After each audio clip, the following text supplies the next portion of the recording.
Hello everyone and welcome to our discussion on algebra. I'm going to go through this kind of quickly because this should all be a review for everybody. So starting with the real numbers, just so we know what the vocabulary is, natural numbers are what we call the counting numbers. They're the positive integers that start at 1. The whole numbers are the same thing, they just add 0 to it. The integers then add all the negatives to that.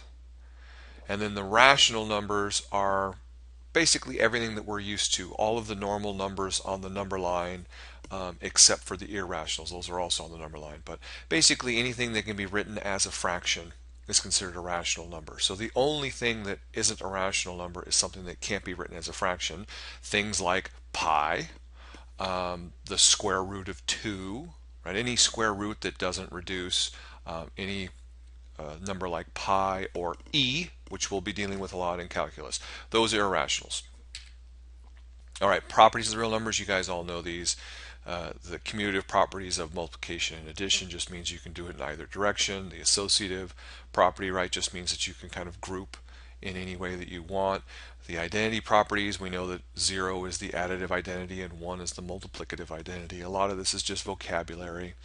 The inverse properties, we just know that for every number there is an additive inverse, i.e. another number exists that is the opposite of it, so when we add them together we get 0, and the same goes for multiplication.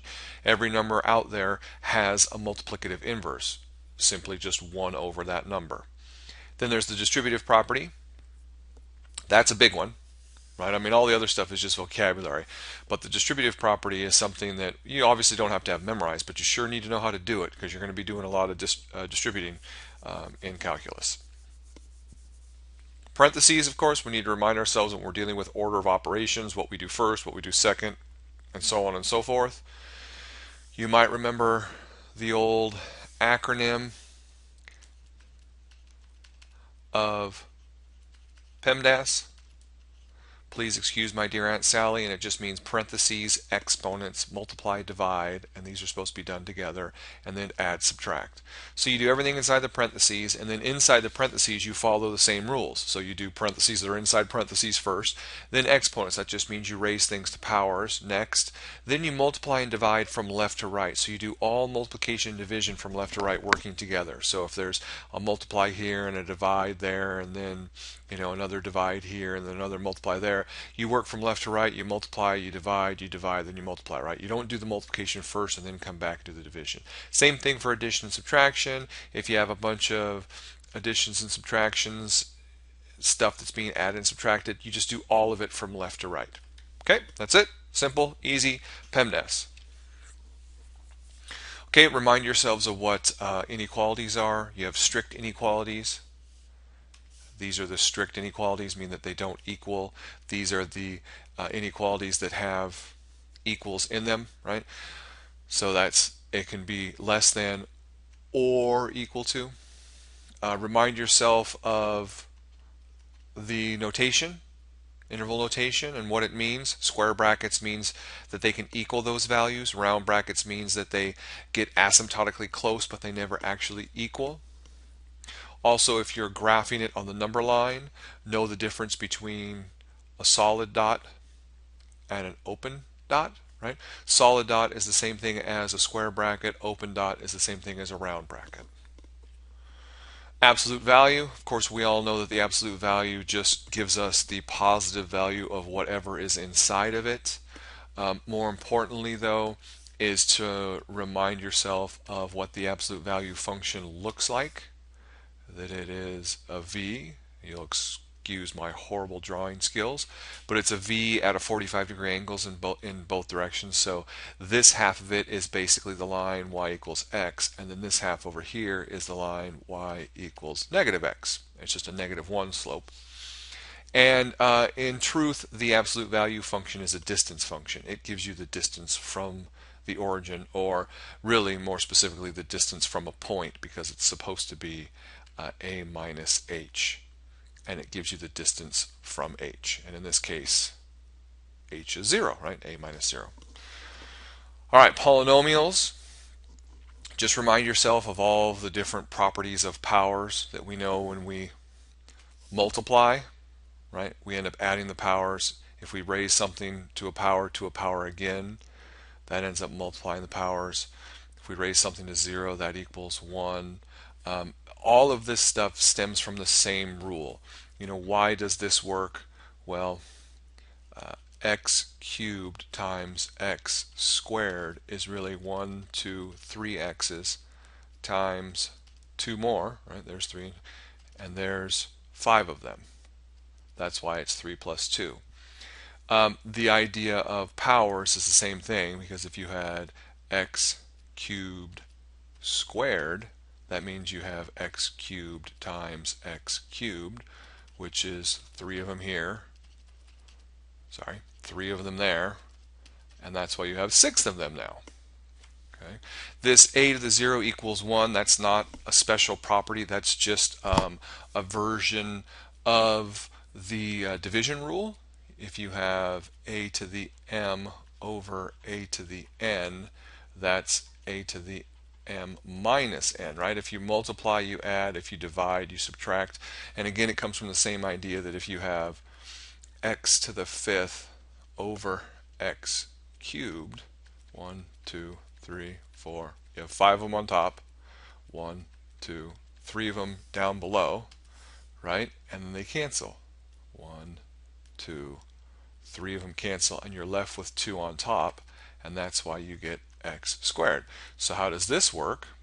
Well, if you have x cubed over x cubed, that's x to the 3 minus 3, which is x to the 0, which is 1. But we already knew this was 1, because if you have something over itself, it's equal to 1. Right? So that's really where that rule comes from.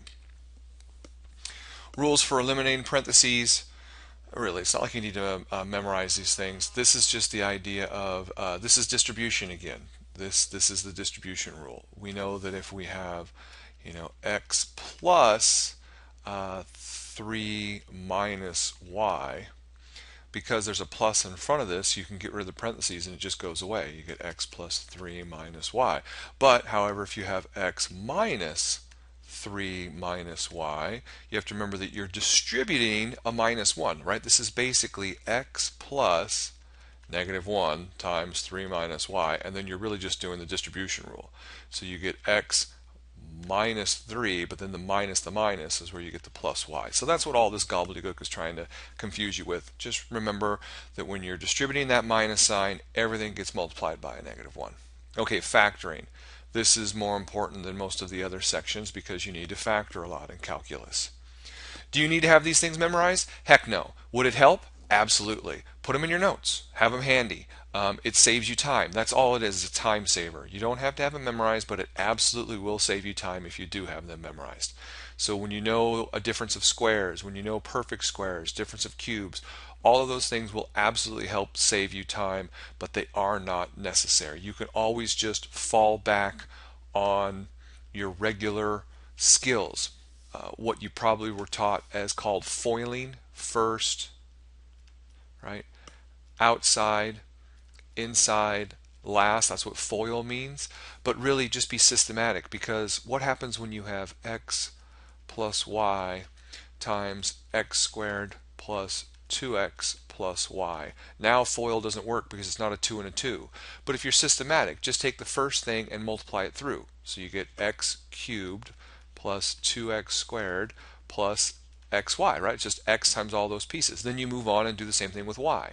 So now I've got plus x squared y plus 2xy plus y squared. So you're just being systematic with it.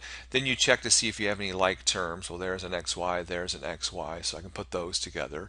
And your final answer would be x cubed plus 2x squared plus 3xy plus x squared y plus y squared. Done. Easy, right? None of this foiling thing. We're just going to be systematic. We take the first term, multiply it through, move on to the second term, multiply it through, move on to the third term if we have one, multiply it through, right? Combine like things, and we're good to go. Rational expressions are a fancy way of just saying fractions. And I know you all just had a cold shiver go up your spine because you hate fractions, and that's fine. I totally get it. But you need to be able to work with fractions. You are going to have a buttload of fractions in calculus. So refresh your memory on how to work with fractions. Who cares about what they're called? You don't need to know these names. You just need to know how to work with stuff, right? How do we reduce things is really the most thing. So this cancellation property is good because it helps us reduce. We know that we can get rid of those two s's because they're both the same. But we also know that if we have p plus s over, you know, that's a q, sorry, q plus s, geez, that's an s, those do not cancel because of the addition, right? You can't cancel that way. That would be like saying 1 plus 2 over 3 plus 2 equals 1/3, right? And the answer is no. You can't cancel that way. You can only cancel with multiplication. The addition rule, duh, that's just talking about we can only add and subtract things if they have a common denominator, right? So remember how to get common denominators. Remember that when you multiply fractions, you just simply multiply the tops and multiply the bottoms. And then remember that when you divide, it just becomes multiplication of the reciprocal, right? You flip the second one, not the first one, not both, just the second one, and then you multiply like normal. P times S, Q times R, good to go. Of course, you see all of these not equal to 0 things flying all over because you have to remember that you can never have 0 in the bottom of a fraction. Section 5 on exponents and radicals. What we need to remind ourselves about here is just more of those power rules, right? We already talked about the division rule with exponents, which led us to reminding ourselves that a to the 0 equals 1. The negative rule just comes from this rule, right? Because where does a to the negative n come from? That's a to the m minus n, where m equals 0, right? Because that would be a to the 0 minus n, which is a to the negative n. Okay, well, if m equals 0, then that means this came from a to the 0 over a to the n. And a to the 0 equals 1, and haha, there's where that one comes from, right? So if we have a negative power, we know that it's going to be 1 over that power. But be careful. It doesn't just flip easily. If you had 3 plus x to the negative 2, that's going to equal 3 plus 1 over x squared. Yes, but what happens when you have 3 plus x to the negative 2 all over 4? Now what? Does the x go down here? No, it still stays up top. It's 3 plus 1 over x squared all over 4. And then if you combine that, that's going to be 3/4 plus 1 over 4x squared, right? Because everything's being divided by 4. So you really have to review fractions. Fractions are really going to bite you in the butt if you don't remember how to do them properly. Okay, we've talked about raising something to a power and then to a power again. Here, this is just an entire piece being raised to 1 power, and it's saying we can raise each thing to a power. This is just a special application of the distribution property. If you had 3 times x plus y, you guys all know that that would be 3x plus 3y. This is no different, only now it's multiplication, right? If you have x times y squared, then that ends up being xy times xy, and because of the commutative property of multiplication, we can move these around, put the two x's next to each other, two y's next to each other, and you get x squared, y squared. That's where that comes from. And then, of course, if we have x plus y squared, that is not going to equal x squared plus y squared, because now we have to do our foiling, or we have to remember, those formulas, and we know that it in fact is going to be x squared plus 2xy plus y squared. We get that middle piece. Okay, if we have a to the negative n equals 1 over it, then this should be the same thing, right? What happened here? This was just, we were flipping the a. It was 1 over a, right? I mean, what really, you could think of this as 1 over a all to the n, because what's 1 to the n? It's just 1. So that's what's happening here. A over b to the negative n just becomes b over a to the n.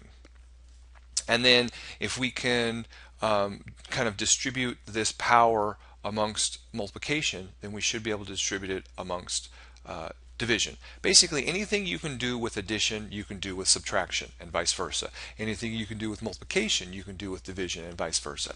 Except for things like, commutivity. Commutivity only works with multiplication. But I'm talking about operations. If you can do an operation with multiplication, you can do the same operation with division because they're relatively the same operation.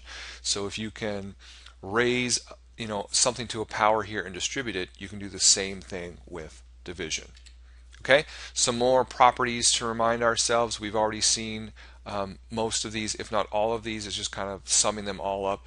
Again, who the heck cares what they're called? You don't have to know that. Just refresh your memory on, that all of these things are legal, and more importantly, remind yourself of the things that aren't legal, the moves that don't work. Okay, roots. Right, the nth root of a is a positive real number whose nth power is a. That's just a fancy way of talking about what is a root. When we talk about the square root of 100 equaling 10, that's because there's a little invisible 2 in here, and it's saying what squared equals 100? And you go, 10 squared equals 100. Okay, so if you're looking for the nth root of 400, let's say, then you're basically saying what raised to the nth power equals 400. Okay, so that's what a root is. It's just asking an exponential or a power question in reverse. Now, there is the distinction that if n is even, then our answer is always a positive number, and if n is odd, then the answer is just whatever the number is. And more importantly, we know that we cannot take the square root of -9, right? That doesn't work. I mean, it does work if you remember the imaginary numbers. That would be 3i, right? But we can take a cube root of -27, because that's asking the question, what cubed equals -27? You go, oh, well, -3 times -3 times -3, and this just equals -3. So you can take odd powered roots of negative numbers, but you cannot take even powered roots of negative numbers. This is just another way of writing a root. So the square root of 3 is really the same thing as 3 to the 1/2 power. And the cube root of something is to the 1/3 power. And then, of course, if we have something cubed, right, so let's say x to the 5th to the cube root. So the cube root of x to the 5th, that's really x to the 5/3 power, right? Which is really x to the 1 times x, right? How many is left over? That's 3/3, so we still have 2/3. So this is x times x to the 2/3, which is x times the cube root of x squared, right? And if you had looked at this, you go, well, I know there's 5 of them. And if I'm taking the cube root, then that's saying I need something that, is that thing cubed. So this just becomes x on the outside. These are left on the inside, and there's my x on the outside, 2 of them left on the inside, right? So it's just these rules. It's very, very simple. A lot of review. Okay, more stuff that's just reminding us that if we're taking roots, it's the same thing as powers. If we have something to rational power, it's a root and a power. And you can write it in either way, right? It's either the root of a power or it's the power of a root.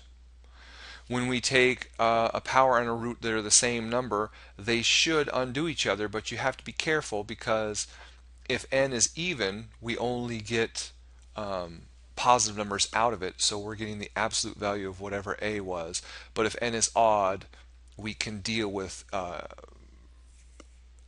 negative numbers, and then we just get whatever a is. For all real numbers, we know that if we're multiplying roots, we can combine just like we could with powers, because remember, a root is just a power. And if we're dividing, we can also combine, again, because it's just a power in disguise. Okay, some equations. We know that if two things are equal, we can add something or subtract something from both sides. We also know that we can multiply both sides by something.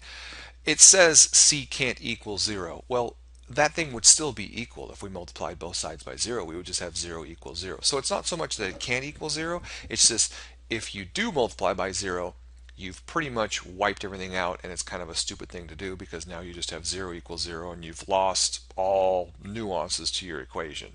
So it's not that you can't, you just wouldn't want to. And then of course we know that we can always divide by any number that isn't 0, right? So that c not equal to 0 really only strictly applies to the second part, the division, because we can't divide by 0. If we're trying to solve a word problem, an applied problem, right, the dreaded word problems that we all hate, here are the steps that your book will walk you through. I have a more simplified set of steps. Step 1 is the read through. You're just going to read the problem carefully, like they say. You do want to focus on the facts that you're given, right? But really, let's put this in real world terms. You want to read the question through start to finish. And as you're reading it, you want to identify a few things. Identify the question. What are you asked to find? It's going to be pretty easy. You know, somewhere there's going to say, what is blah, blah, blah, right? How fast is blah, blah, blah? It's going to ask you a question. Identify that question and write it down. Okay. You also want to identify, what's given and what is unknown. You want to draw a picture. That's huge. Always draw a picture and then start labeling it. Okay, so that's what you're doing in step 1. You're going to read it through, you're going to draw a picture, and sometimes this requires you reading it twice. You read it once through and you get an idea for it, then you go back and you reread it. And as you reread it, you draw a picture, you start identifying the question, you identify what's given, you start labeling the pieces of your picture or your diagram, or whatever you have, da da da da. At some point, you have to find some equations.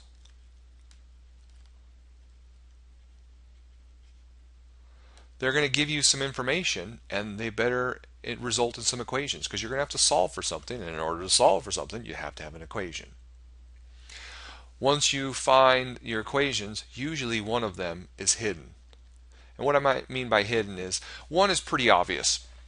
You're given, so much money, so total money equals this, and now you want to spend it on blah blah blah blah blah blah da da da da, and you go, oh hey, wait, there's another equation in here where if I do the cost of this times how many things I have plus the cost of this times how many of those things I have, then that's how much money I spend, right? So that's kind of the hidden equation. And then there's something about you use those two equations to solve for an unknown, and that's basically what my simplified step 3 is solve. That's what they're having you do down here. And then the last thing is always check it. And by checking it means two things. One, you check it by taking your numbers and plugging them back into your equations and the given, the picture and all that stuff, and make sure it all works. But two, it's also that you make sure that your answers are logical, because sometimes you'll get a mathematical answer, but it's not an applied answer. A real easy case in point is you have something like you're standing on the top of a building, and with a bow and arrow, you shoot an arrow up in the air, and then it comes back down and it hits the ground. And the question is, how long does it take until it hits the ground? So you have a quadratic. You end up having an x squared plus 3x plus 100 or something. You set that equal to 0 and you solve. Well, what's going to happen is one solution is going to be the time that it took until it hit this point, but the other solution is going to be a negative number, and it's going to be like if you went back in time and shot it from the ground over here. And so even though mathematically both the positive and the negative answers work in the equations, the negative answer doesn't work in the applied context of the question. So you would only provide the positive answer. So sometimes you're checking to make sure your math is right, but sometimes you're also checking to make sure that it's logically the right answer. Quadratics, as I just talked about, you will see a lot of quadratics, so you really, I cannot stress enough, want to make sure you spend time and refresh your memory of quadratics. Very important. The zero factor property, this is just there to remind us that if we have a quadratic, if we have x squared plus 3x, let's say, plus, let's do plus 2 equals 0. We know that that will factor to x plus 2, x plus 1 equals 0. Well, this is what's important. We need to be able to factor it because the zero factor property tells us that if we have a times b equals 0, either a equals 0 or b equals 0 or both. And this enables us to say, okay, if x plus 2 equals 0, then x equals negative 2. And if x plus 1 equals 0, then x equals negative 1. And now I just found my two solutions to my quadratic using the zero factor property. That's what that is. It's reminding us about that. The square root property is just reminding us that if we have an original function like this, so if we have x squared equals 16, let's say, then you have to remember that x equals 4 or x equals negative 4. Don't forget the negative cases when you're solving for a variable that's being squared, because negative 4 squared does give you positive 16. Okay, so that's just a reminder to not forget about the other side. The quadratic formula, oh boy, is that thing helpful. If you can't factor a quadratic, the only other way to solve it, well, other than graphing, which is just stupid, is to use the quadratic formula. So put this in your notes, have it handy, realizing, your A, your B, and your C, you always have to have your quadratic written in this form in order to use this, and it becomes very handy. The whole discriminant argument down below, I wouldn't worry so much about it. It's just reminding you that depending on what this piece is, if it's positive, negative, or equal to 0, determines how many solutions you get, but who the hell cares? Just plug the numbers in, get an answer. If you'll see with the plus and minus what will happen. You'll get negative b plus something, negative b minus something. If that something happens to be 0, then duh, you get negative b plus 0, negative b minus 0. You get the same answer, so that's why you only get one. If it ends up being a number, then you get negative b plus a number, all over 2a, negative b minus a number all over 2a, and then you get two solutions. If it's less than 0, then all of a sudden you're taking the square root of a negative number, and you go, no real solutions, right? Duh, who cares? We don't have to have that memorized. It just all comes out in the wash when we do it.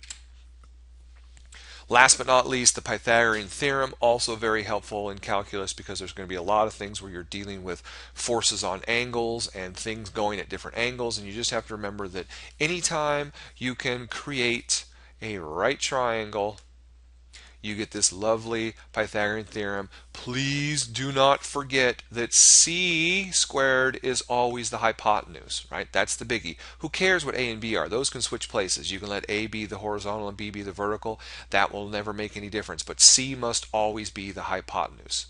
Okay, guys, that's it for our algebra review.